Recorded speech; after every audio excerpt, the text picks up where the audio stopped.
Chào mừng mọi người đến với bài phân tích hôm nay.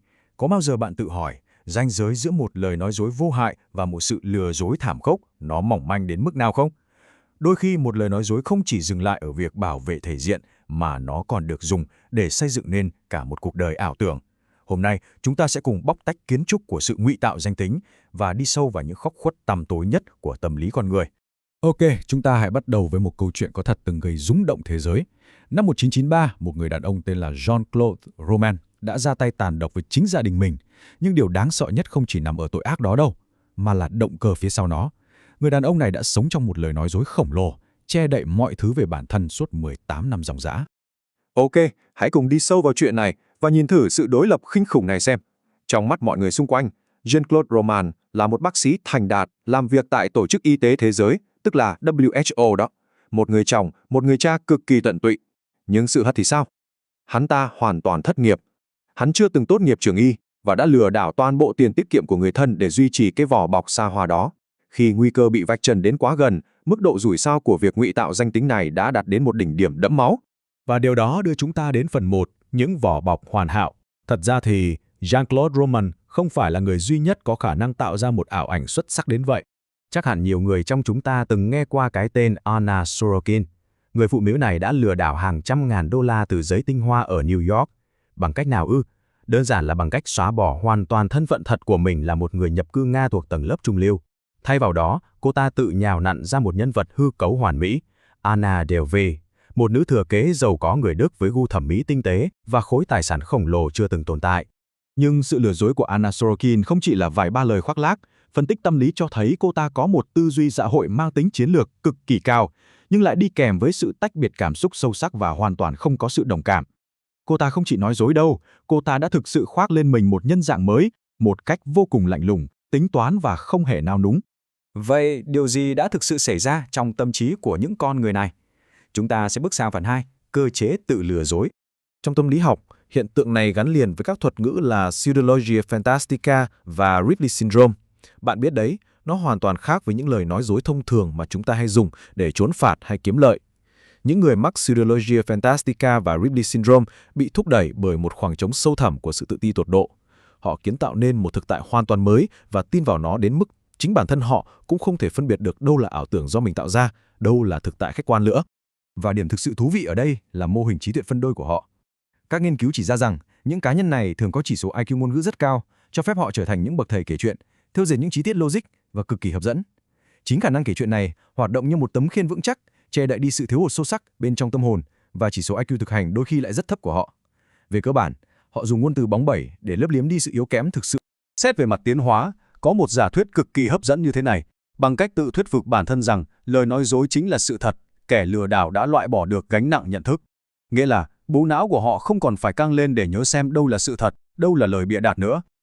Khi không còn gánh nặng hay sự do dự trong đầu, họ xuất hiện một cánh vô cùng tự tin, bình thản và thuyết phục trước mặt người khác. Tóm lại là họ lừa được cả thế giới, vì trước hết họ đã lừa được chính bộ não của mình. Nhưng tất nhiên ảo ảnh nào rồi cũng sẽ đến lúc tàn vỡ. Chào mừng đến với phần 3, sự sụp đổ tâm lý.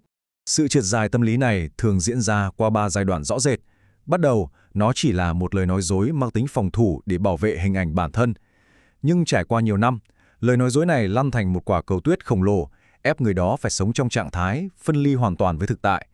Để rồi cuối cùng, khi thực tế phũ phàng ập đến và chứng cứ không thể chối cãi xuất hiện, một sự sụp đổ thảm khốc là điều hoàn toàn không thể tránh khỏi.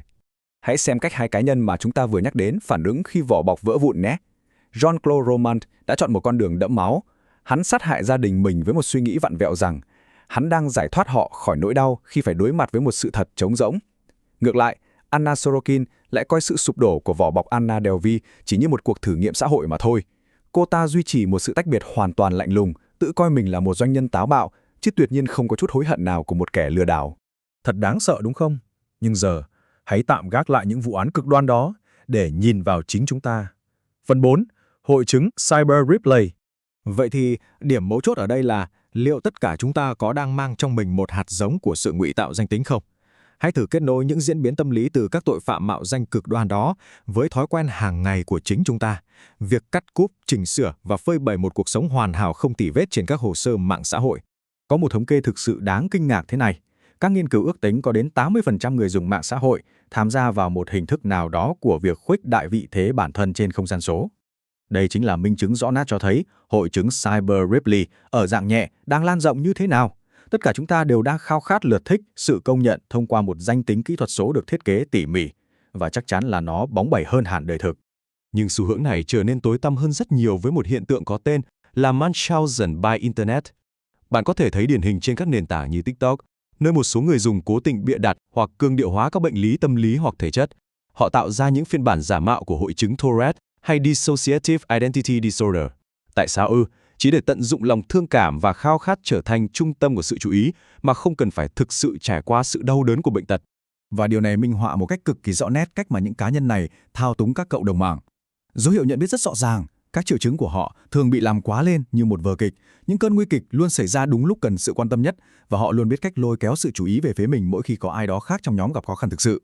Đó thực chất là một dạng mạo danh để bòn rốt sự đồng cảm. Trong phiên tòa xét xử Anna Sorokin, luật sư của cô là Todd Spadek đã đưa ra một lời bào chữa đầy khiêu khích thế này.